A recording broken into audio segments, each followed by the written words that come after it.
Goeiemôre. Nou, hoofstuk 3 het ruk na hoofstuk 2 plaasgevind met die uitstorting van die Heilige Gees. Maar hoe lank, dit weet ons nie. Nou, Petrus en Johannes loop nog steeds saam soos een man, soos ons ook daar uit Lukas gesien het. Daar het weliswaar baie dinge in hulle lewe verander. Maar die heel belangrikste ding wat in hulle gebeur het, was Jesus. Ons moet sien en verstaan dat hierdie twee manne nou vreesloos oral rond beweeg na die vervulling met die Heilige Gees, waar hulle vroeër in 'n vertrek gesit het, met deure en vensters wat toegekap was uit vrees vir hulle lewe. Een middag om 3 uur, die tyd van gebed, was Petrus en Johannes op pad tempel toe. Net toe word daar 'n man aangedra, wat van sy geboorte af lam was.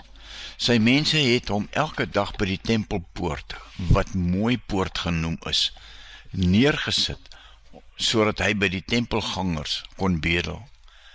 Toe hy vir Petrus en Johannes sien, net voor hulle die tempel ingaan, het hy vir hulle ook iets gevra. En Petrus en Johannes kyk hom toe stip aan en Petrus sê, kyk na ons. Toe kyk die man na hulle in die hoop dat hy iets van hulle gaan kry. Maar Petrus sê, geld het ek nie, maar wat ek het, gee ek vir jou. In die naam van Jesus Christus van Nasaret, staan op en loop. Petrus het gesê, ons het nie geld nie, nee. Maar kyk vir my, ons het Jesus. Verstaan jy dit, ons het Jesus, wat in ons is. Nou, om iets in die naam van Jesus te doen, beteken dat 'n mens dit doen in die wete dat Jesus dit so wil hê. Soos hy dit wil hê, en nie soos ons dit wil hê nie. Die apostels het hierdie man in die krag van die Heilige Gees gesond gemaak, en nie deur hulle eie krag nie. Petrus vat toe die man sy regterhand en hy help hom op, en onmiddellik het sy voete en sy enkel sterk geword. Hy het opgespring en regop gestaan, en hy kon loop. Daarna het hy saam met hulle die tempel ingegaan, terwyl hy geloop en gespring en God geprys het. Kan jy dink hoe hierdie man gevoel, na al die jare se sit en bedel, en skielik kan hy opstaan en loop. Sy spiere is reg, is sterk. Hy weet hoe om te loop, hy het nie nodig om te leer om te loop nie, dit kom sommer net. Die Mooi Poort was een van die ingange na die tempel toe en nie die stadspoort gewees nie. Die mense het graag deur die Mooi Poort in die tempel ingegaan en daarom was daar altyd baie mense. En die verlamde het daar gebedel omdat hy geweet het dat talle mense hom daar sou sien. Die verlamde bedelaar het geld gevra, maar Petrus het vir hom iets gegee, wat baie meer waarde as geld het. Hy het hom in staat gestel om weer te loop, en hy het Jesus aan hom voorgestel. Ons vra die Here dikwels om 'n klein probleem op te los, terwyl hy ons liewer wil help om 'n nuwe lewe te bekom, en al ons probleme vir ons wil oplos.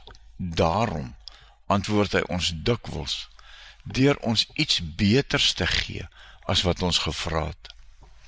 Vra gerus vir God die dinge wat jy graag wil hê, maar moet dan nie verbaas wees as hy uiteindelik vir jou gee, wat jy nog meer nodig gehad het nie.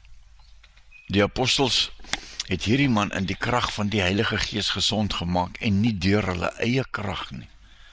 Ons moet nie vergeet om mense wat jou help te bedank nie, maar moet nooit vergeet om die Here vir sy seëninge te dank nie. Dit wat jy aan 'n ander skenk en aan 'n ander gee, is vir daardie persoon 'n seëning van die Here.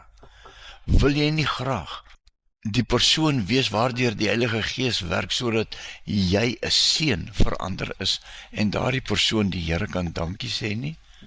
Hierdie genesing van die verlamde bedelaar het niks met geestelikheid te doen nie, niks. Het jy al gesien as iemand bid vir 'n ander en genesing vind plaas, dan oe en en dink die bidder is geestelik of baie na aan die Here, Niks daarmee te doen nie, niks. maar dit het alles met Jesus te doen. En toe het Petrus die skare van God se groot dade vertel. Vers 9. Al die mense het gesien dat hy loop in God prys, dis nou die verlamde man wat nou loop. Maar toe hulle besef dat dit hy is wat voor die tempel in die mooi poort gesit en bedel het, was hulle baie verbaas en verwonderd sy seëninge te dank nie. Die man het vir Petrus en Johannes bly volg, en die mense, wat almal uiters verbaas was, het na hulle toe gestroom daar in die pilaarsgang van Salomo, soos dit genoem is. En toe Petrus dit sien, het hy hulle toegespreek. Petrus het gesien dat die mense na hom luister. Hy het hulle vertel, 1. Wie Jesus is, waarom almal hom verwerp, verlore is, en laastens, wat hulle moes doen om die saak reg te stel. Hy het vir hulle gesê dat hulle nog kon kies. Aangesien die Here dit steeds vir hulle moontlik maak om te glo in Jesus as Here en hulle Messias aan te neem, Israeliete, hoekom is julle verbaas? Hoekom is julle hieroor verbaas? Wat staar julle ons so aan, asof ons deur ons eie krag en vroomheid gemaak het, dat hierdie man kan loop? Die God van Abraham, van Isak, van Jakob, die God van ons voorvaders, het aan Jesus sy dienaar goddelike eer gegee, en aan hom vir wie julle uitgelewer en voor Pilatus verwerp het, toe hy beslis het, dat hy vrygelaat moes word. Nou Jesus het gekom om God en die mense te dien, deur vir ons te verduidelik wie God is, wat hy vir ons beteken en wat hy van ons verwag. Iets van hierdie diensbaarheid dien, met iets van die liefde en die genade van God, wat Jesus Christus aan ons hier op aarde bewys het. Julle het hom, Jesus, verwerp, en gevra dat daar vir julle 'n moordenaar begenadig moet word. En so het julle hom, die leidsman, na die lewe toe doodgemaak. Maar God het hom uit die doodheid opgewek. En daarvan vertel ons julle nou is ons getuies. Deur die geloof in sy naam het hy die bene van hierdie man wat julle hier sien en ken, sterk gemaak. Deur die geloof. Die geloof wat van hom Jesus kom, het die man volkome herstel, hier voor julle almal se oë. En nou weet ek, broers, dat julle net soos julle leiers in onkunde gehandel het. Vers 18, tog het God reeds vroeër by monde van al die profete aangekondig, dat die Christus sou ly. Lang voor die grondlegging van die aarde is hierdie dinge al deur God bepaal. So het hy dit nou laat gebeur. Daarom bekeer julle en kom tot inkeer, dan sal God julle sondes uitwis. Vers 20. En dan sal daar tye van verkwikking van die Here afkom, en sal hy Jesus stuur, wat vooraf vir julle as die Christus aangewys is. Hy moet in die hemel bly totdat God alles nuut gemaak het. Dit het God reeds lang gelede deur sy heilige profete gesê. Moses het immers gesê, die Here julle God sal uit julle eie geleedere vir julle 'n profeet soos ek laat voorkom. Gehoorsaam hom in alles wat hy vir julle sal sê. Elkeen wat nie hierdie profeet gehoorsaam is nie, moet van die volk afgesny word. En al die profete van Samuel af en daarna, almal wat opgetree het ook aangekondig wat in hierdie tyd gebeur. Die dinge waarvan die profete gepraat het, is vir julle bedoel, en julle het deel aan die verbond wat God met julle voorvaders gesluit het. Hy het vir Abraham gesê, jou nakomeling sal vir al die volke van die aarde tot 'n seën wees.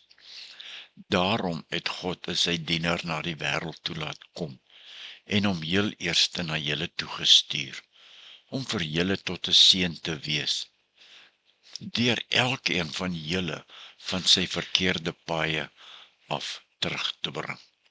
Tot sover vandag. Ons vervolgbare met hoofstuk 4. Net 'n kort nabetragting om Handelinge 3 mee af te sluit. Ten eerste die belofte uit Handelinge 3.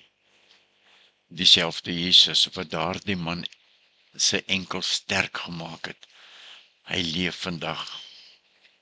Hy lewe nog steeds. En sy naam het nie krag verloor nie. Sy opdrag het nie verander nie. Sy belofte staan vir ewig. Wat is sy belofte? Sy belofte vir ons vandag is dit gebaseer op Handelinge 3 vers 6, as ook Matteus 28 vers 18. Wat jy nie het nie, sal jou nie keer nie, maar wat jy wel het, sê Jesus, is my naam, my gees, my liefde. En dit is meer as genoeg om iemand te help opstaan. Ja, die man by die poort het nie net nuwe bene gekry nie. Hy het toegang tot aanbidding gekry. Hy het Jesus ontvang. Dis God se belofte. Wanneer hy deur ons werk, bring hy mense nie net op hulle voete nie, maar in sy teenwoordigheid.